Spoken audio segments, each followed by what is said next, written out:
Midnight invitation horror. If you ever get an invitation slipped under your door at 11:59 p.m., don't open it.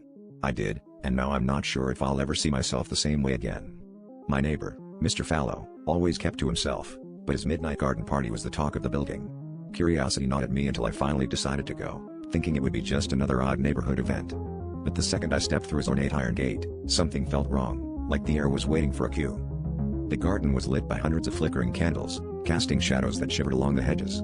Guests mingled silently, each wearing a mask. But not just any mask, every single face staring out from behind porcelain was my own. My jawline, the mole beneath my eye, even the chipped tooth I always hide.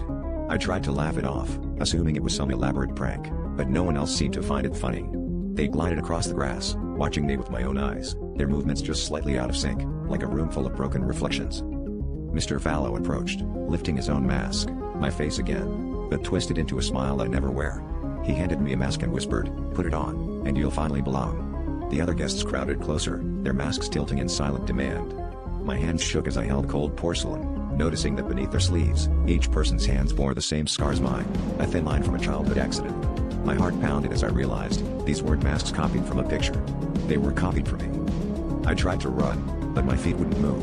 The guests began to chant in a language that sounded like my own voice, layered and echoing.